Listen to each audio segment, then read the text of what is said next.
হাসির রাজা, জ্ঞানের রাজা, রসিক রাজা। অনেকদিন কৃষ্ণচন্দ্রকে জব্দ করা হয়নি যে, মনটা তাই কেমন যেন উসকুস উসকুস করছে। সেটা তো গোপালের জন্যে। গোপালই তো মুশকিল আসান হয়ে সব সামলে দেয়। প্রতিবারে সামলে দেয় বলেই কি আর এবারে সামলাতে পারবে? না না না না না, এবার কৃষ্ণচন্দ্র জব্দ হবেই হবে, তবে একটু অন্যরকম ভাবে। আপনার কথাটা তো কেমন অন্যরকম শোনাচ্ছে জাহাপানা। তাহলে তুমি শোনাও। কি জাহাপানা? আমার কত ধনরত্ন আছে সেটা কি তোমার জানা আছে উজির? না জাহাপানা, তবে জানার আগ্রহ আছে বিস্তর। শুধু তোমার কেন, আরো অনেকেরই আগ্রহ আছে শুনলাম, আর সেটা যতক্ষণ না জানা যাচ্ছে ততক্ষণ মনটা কেমন খচখচ খচখচ করে। করে বই কি, এই তো প্রশ্নটা শোনার পর থেকেই আমার মনটাই কেমন একটা উসকুস উসকুস করতে শুরু করে দিয়েছে। আমার হাতে একটা অস্ত্র চলে এসেছে এবার, তাই আমি এমন এক প্যাঁচ কষবো যে কৃষ্ণচন্দ্র মনে মনে কিছুতেই শান্তি পাবে না। আর তাকে অশান্তিতে রাখতে পারলে আমার যে কি শান্তি কি শান্তি, কি বলবো।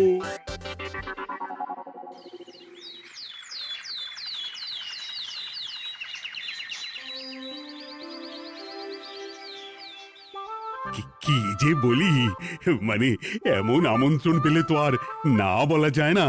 যে আমন্ত্রণ পত্র পেয়ে আপনি এত উল্লসিত আনন্দিত, সেই আমন্ত্রণ পত্র কার মহারাজ? আমার অনুমান এই পত্র নিশ্চয়ই নবাবের। তোমার অনুমান একেবারে সঠিক, রাজ্যতীষী। উমা, তাই বুঝি আপনি এত খুশি?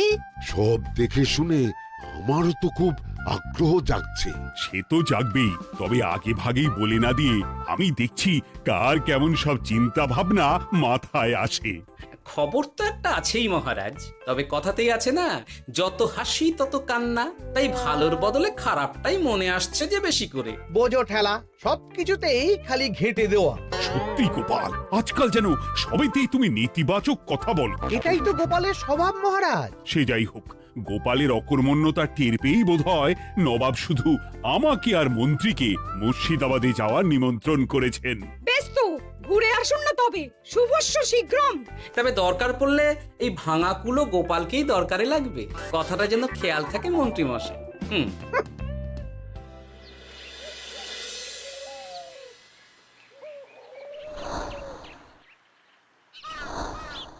খেয়াল করেছো গিন্নি, আজকাল আমি কেমন কথায় কথায় গোপালকে চুপ করিয়ে দিচ্ছি।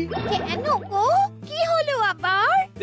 হবে আবার কি, নবাব বাহাদুর আমাকে আর মহারাজকে নিমন্ত্রণ করেছেন তার খাস মহলে। ও শুনে যে আমার কি আনন্দ হচ্ছে। ও, তাহলে এই ব্যাপার। আস্তে গিন্নি আস্তে, নবাবের ধন সম্পদ দেখার শখ মহারাজের অনেক দিনের। আমি শুনেছি নবাবের ওই খাস মহলের ভেতরেই নবাবের গুপ্ত কক্ষ আছে, যেখানে নবাব হীরা জহরত এসব রাখেন।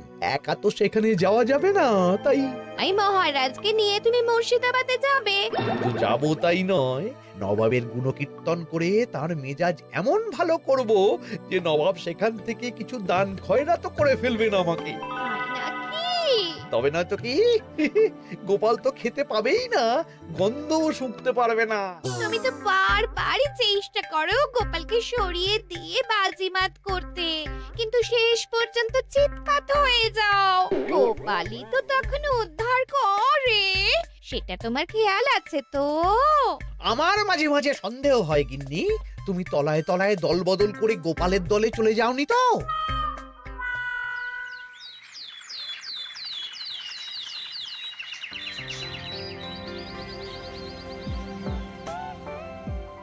এবার বুঝলে তো দাদু, আমরা কিন্তু তোমারই দলে। ঝালে ঝোলে অম্বলে সব সময় তোমার সঙ্গে সঙ্গে থাকি। তাই যখনই পাই তখনই তোমাকে সেবা করার সুযোগ হাতছাড়া করতে চাই না, কি বুঝলে? তাই বলে পড়া ছেড়ে তোরা এখন দাদুকে হাওয়া করছিস? তুমি বুঝবে না দিদা, দাদুকে শুতে বসতে হাতে রাখলে লাভ আছে। সে তো বটেই। আর তুমি বা শুয়ে আছো কেন? তোমার কি কাজকর্ম কিছু নেই? হ্যাঁ, পড়ে পাওয়া 14 আনা ছুটি কাজে লাগিয়ে কদিন ভাবছি দিব্যি গায়ে হাওয়া লাগাবো, বুঝলে গিন্নি? আর আমরা এসে সেটাই করে দিচ্ছি। সে তো দেখতেই পাচ্ছি। তা ছুটিটা কি সে শুনি? ওদিকে মহারাজ আর মন্ত্রীমশাই নবাবের কাছে গেছেন, তাই এদিকে আমি শুয়ে পড়েছি, এই আর কি। কথাতেই তো আছে, চাষি গেল ঘর, লাঙল তুলে ধর, তাই না গিন্নি? কথায় কথায় দাদু ভালোই দিয়েছে। কোথায় মহারাজ তোমাকে সঙ্গে করে নিয়ে যায়নি বলে তোমার আফসোস হবে তা নয়, উল্টে তুমি শুয়ে শুয়ে হাওয়া খাচ্ছ। আমার মন বলছে শুধু আমি নয়, নবাবও বাজাচ্ছেন ওদিকে। মহারাজ আর মন্ত্রীমশাইকে ঘটা করে কি আর এমনি এমনি ডেকে নিয়ে গেছেন সেখানে? হ্যাঁ?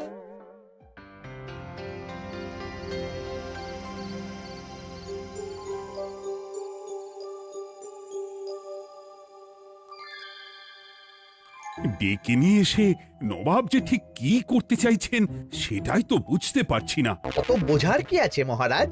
খাবো, শোবো আর গুপ্ত কক্ষে ঢুকে নবাবের সঞ্চয় দেখব, তাহলেই তো হবে। তাই কি আর হবে কে জানে। না না, জানতে তো আমাকে হবে। এখানে এসে তোমাদের কোনো অসুবিধা হচ্ছে কিনা সেটা আমাকে জানতে হবে না? আপনি কিচ্ছু ভাববেন না জাহাপানা, ব্যবস্থা সব করাই আছে।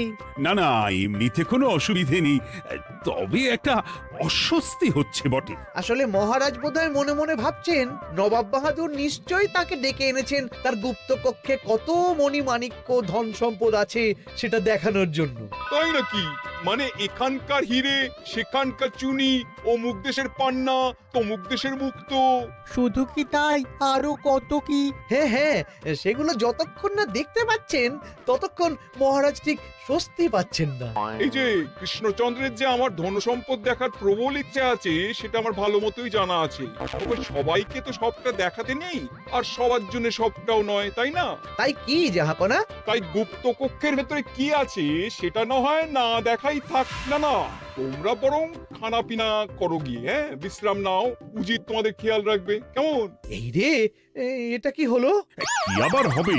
তোমার পাল্লায় পড়ে মান সম্মান সব গেল। এর থেকে আমার কৃষ্ণনগরই ভালো।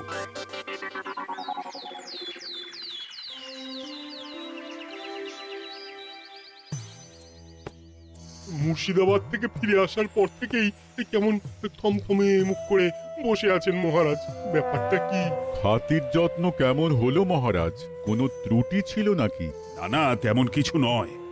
তবে যে উদ্দেশ্যে নবাবের কাছে যাওয়া সেটাই তো সফল হলো না। গুপ্ত কক্ষে ঠিক কি কি ছিল সেটাই তো জানা হলো না, তাই না মহারাজ? উদ্দেশ্যটা আসলে কার ছিল সেটা আমি এখন ঠিক বুঝতে পারছি। তোমাকে আর সাফাই দিতে হবে না।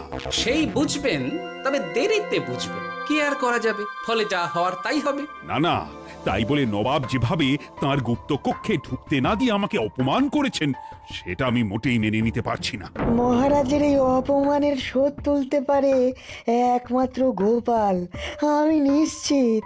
ঠিক বলেছেন, গোপাল যদি দেয় কোনো চাল তাহলেই নবাব হবেন নাকাল। না না, এর মধ্যে গোপালের ঢোকার কোনো দরকার নেই। এটা মহারাজ আর নবাবের ব্যাপার। তুমি চুপ করো। কে কোথায় ঢুকবে সেটা আমায় দেখতে দাও। এখানে আর দেখার কি আছে মহারাজ? নবাবের মুখের ওপর তো আর কিছু বলা যাবে না। তুমি বলো গোপাল, সুযোগ পেলে তুমি নবাবকে পাল্টা শিক্ষা দিতে পারবে কিনা? সুযোগ পাওয়া যায় না মহারাজ, সুযোগ তৈরি করে নিতে হয়। তাই আমি সুযোগ তৈরিও করব আর তার সদ্ব্যবহার করব। আর এটাও বলে রাখছি, নবাবকে নাকাল করে সুদে আসলে আপনার অপমানের বদলা নিয়ে তবে ছাড়ব।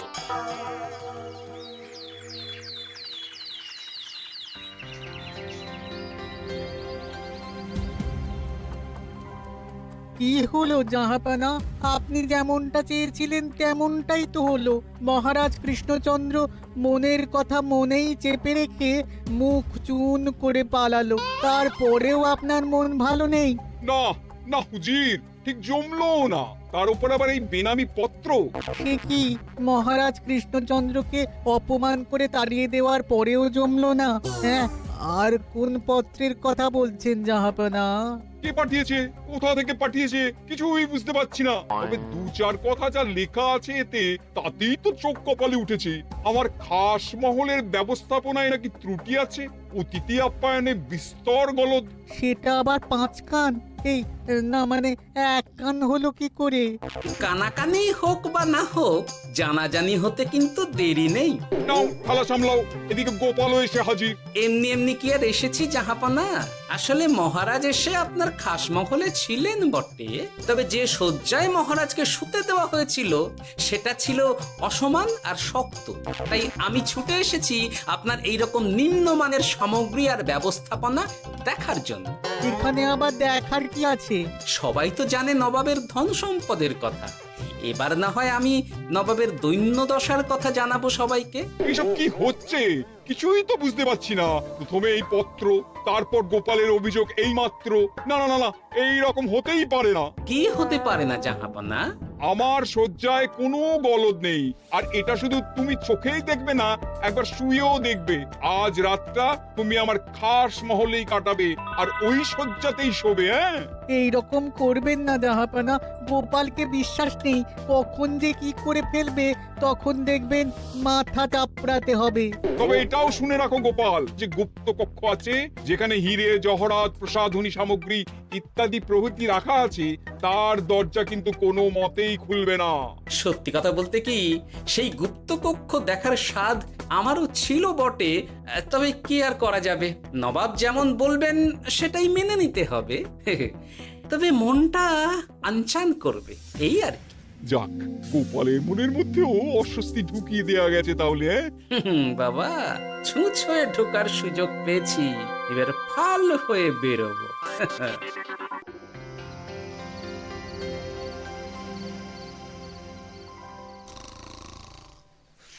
আপনি কিচ্ছু ভাববেন না জাহাপানা, গোপালকে আমি চোখে চোখেই রেখেছি।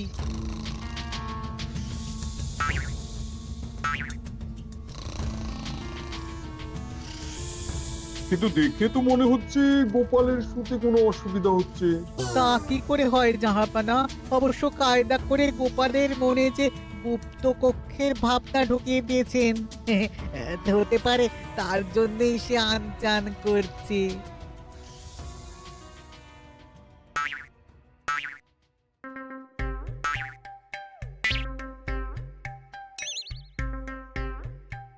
ওই দেখো, গোপাল হঠাৎ কি শুরু করেছে। তাই তো, কিন্তু কি করতে চাইছেটা কি? কি হলো গোপাল, কিছু বলবে নাকি? এ কি, আমি কোথায়? ও, এটা তো রাসমহলই মনে হচ্ছে। এখানেই তো তুমি ছিলে, কি মুশকিল। আচ্ছা, তোমার অসুবিধাটা ঠিক কোথায় হচ্ছে বলো তো? না না, শুতে তেমন কোনো অসুবিধা বোঝার আগেই তো অন্য অসুবিধে শুরু হয়ে গেল। আসলে সত্যি সত্যি তো আর গুপ্তকক্ষে ঢুকতে পারিনি, তাই স্বপ্নে ঢুকেছিলাম মনে হলো। তারপর সেখানে ঢুকেই দেখতে পেলাম বস্তা বস্তা ধনরত্ন। আমি তো সেই বস্তার ভেতরে হাত ঢুকিয়ে সেগুলোকেই 2 হাত দিয়ে তুলছিলাম। এবার তো বুঝতে পেরেছো যে তুমি স্বপ্ন দেখছিলে। এবার ঠিকঠাক ঘুমো তাহলে।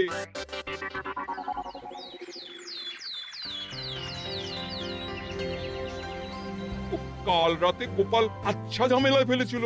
কবে ফেলে না জাহাপানা? আমাকে নিয়েই আলোচনা চলছে মনে হচ্ছে। ভুল কিছু মনে হয়নি, সে যাই হোক, এখন বলো দেখি খাস মহলের সজ্জাটা কেমন ছিল কাল রাতে? সে আর কি করে বলি জাহাপনা, স্বপ্ন দেখার চক্করে ঘুমের দিকে তেমন মন দিতে পারিনি যে।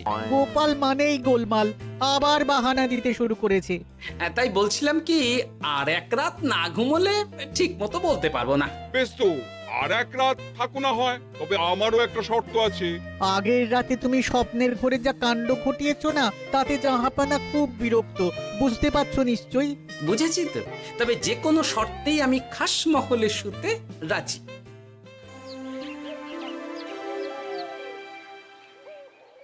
আমার এক কথায় রাজি হয়ে গোপাল নবাবের কাছে ছুটে গেল, কিন্তু কই, এখনো তো ফিরে এলো না। এমনও তো হতে পারে মহারাজ যে নবাব গোপালকে আটকে রেখেছেন। কেন? গোপাল তো দাবি করে যে সে তার বুদ্ধির জোরে যে কোনো বাধা বিপত্তি থেকে বেরিয়ে আসতে পারে। এবার তাহলে ফেঁসে গেল কি করে? না না, গোপালের কোনো বিপদ হবে না। দেখবেন গোপাল এবারেও ঠিক বেরিয়ে আসবে। হ্যাঁ, গোপাল আসবে হেসে হেসে, মহারাজ দেখবেন বসে বসে। আমার ধারণা কিন্তু যে কোনো শর্তেই নবাব গোপালকে শায়েস্তা করেই ছাড়বেন।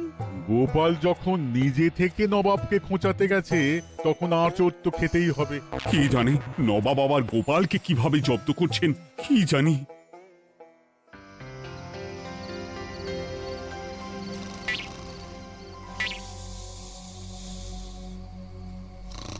ব্যবস্থাপনায় কোনো ত্রুটি নেই জাহাপানা, তবে আজ গোপালকে না আচ্ছা জব্দ করা হয়েছে জাহাপানা।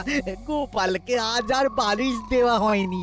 এমনটাই তো নির্দেশ দিয়েছিলাম। দেখি আজ মনে হচ্ছে গোপাল বিশেষ ক্যাম্পও করতে পারবে না। কিন্তু এ কি, গোপাল যে আবার উসখুস করছে। তাই তো দেখছি। এক্ষুনি গোপালকে ঘুম থেকে ডেকে তুলে দিতে হবে, না হলে আজ আবার একটা অনিষ্ট করবে। না না, আজ আর কিছুই করতে পারবে না, বালিশই তো নেই।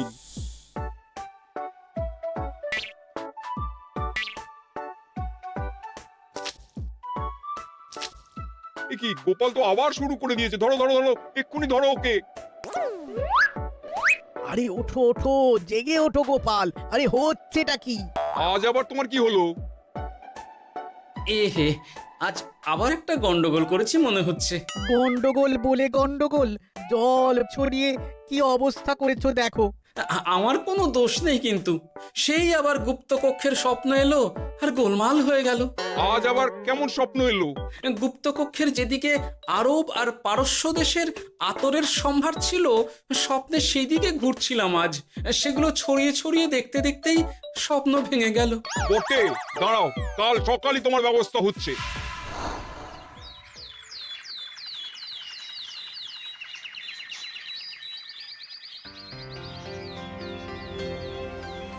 গোপালের বিদায় করার ব্যবস্থা পাকা হয়েছে তো উজির? কি যে বলেন জাহাপানা, আপনি কিছু করতে বললে আমি কি সেই কাজ ফেলে রাখি নাকি? কি ব্যবস্থা করলে শুনি? তোমার তো আবার 18 মাসে বছর। এবারে আর সেটা বলতে পারবেন না। ঘোড়ার পিঠে চেপে এতক্ষণে হয়তো গোপাল কৃষ্ণনগরে পৌঁছেও গেছে। যাক, আপদ বিদেয় হয়েছে তাহলে। সর্বনাশ হয়ে গেছে জাহাপানা। আবার কি হলো? গোপাল তো ওই খাসমহল ছেড়ে যায়নি, উল্টে কোথা থেকে একটা ওই ঢেঁড়া জোগাড় করে এনে ওই সবকিছু ঘেঁটে দেওয়ার চেষ্টা করছে। বোঝো ঠেলা, এবারে নবাবই দেখুক কি করে সামলাবে।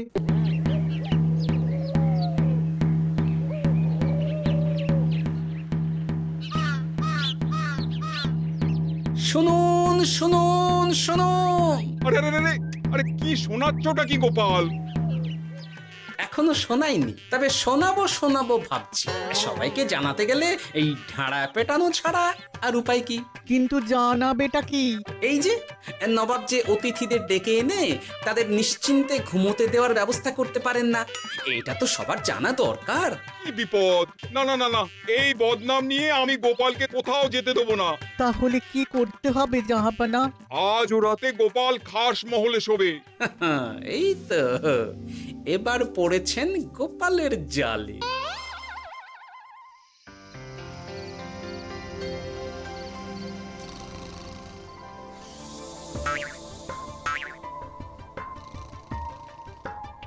আজ গোপাল নিশ্চিন্তে ঘুমোবে।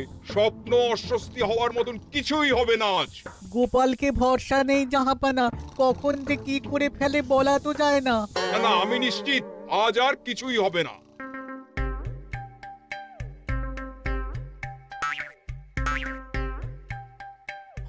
হবে না বলতে বলতেই হতে শুরু করেছে জাহাপানা। আরে ওকে গিয়ে চেপে ধরো এক্ষুনি। ঘুমের ঘোরে আবার কি করছো গোপাল? এবার আবার কি হয়েছে? আবার কি স্বপ্ন দেখছিলে নাকি? কি মুশকিল হলো বলুন তো দেখি। গুপ্তকক্ষে ঢুকতে পারিনি, কিন্তু তার স্বপ্ন দেখা তো থামছে না। তার মানে? আজ স্বপ্নে দেখছিলাম গুপ্তকক্ষের একদিকে দামি দামি রেশমি কাপড়, মসলিনের বিপুল সম্ভার, ওই সেগুলোই টেনে টেনে দেখছিলাম আর কি। তাই বলে পর্দা ধরে টানাটানি করতে হবে? ওই দেখুন, ওগুলোকেই তো মসলিন ভাবলাম। না না না না, এবার আমি মনে মনে স্থির করে ফেলেছি এই ঝামেলা থেকে বেরোবার একটাই উপায়, আর সেটাই এবার আমি করব।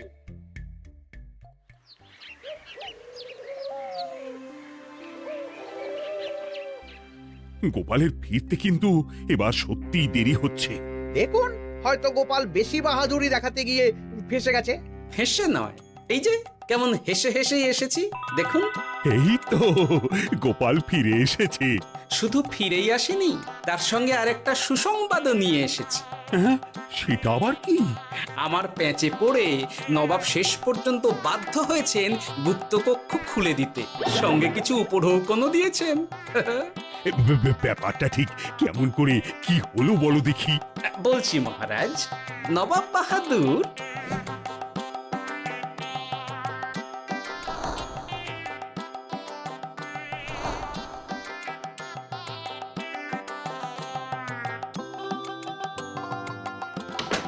এসো গোপাল, তোমার জন্য আমি গুপ্ত কক্ষের দরজা খুলেই দিলাম। তবে খবরদার, আবার উল্টো পাল্টা স্বপ্ন দেখে ঘুম নষ্ট হওয়ার বাহানা দেবে না। আর কৃষ্ণচন্দ্রকে গিয়ে বলবে তারও আর গুপ্ত কক্ষ দেখতে আসার কোনো বাধা নেই। আর একটা কথা,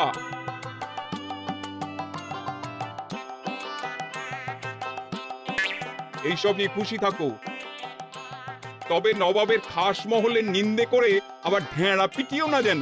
এমনিতেই সেই অভিযোগপত্র নিয়ে নবাব বাহাদুর চিন্তিত। সেই চিন্তা ঝেড়ে ফেলুন জাহাপনা, কারণ ওটা আমারই দুষ্ট বুদ্ধির ফল। অবস্থা বুঝে ওই ব্যবস্থা আমিই নিয়েছিলাম। হ্যাঁ, আগে হ্যাঁ। সাবাস গোপাল, তুমি তাহলে শেষমেশ যে কোনো উপায়ে নবাবকে মাথা নোয়াতে বাধ্য করলে। আপনাকে কেউ অসম্মান করলে আমি যে নিজেকে সামলে রাখতে পারি না মহারাজ।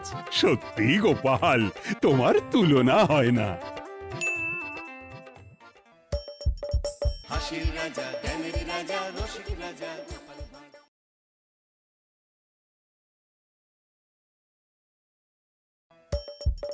হাসির রাজা জ্ঞানের রাজা রসিক রাজা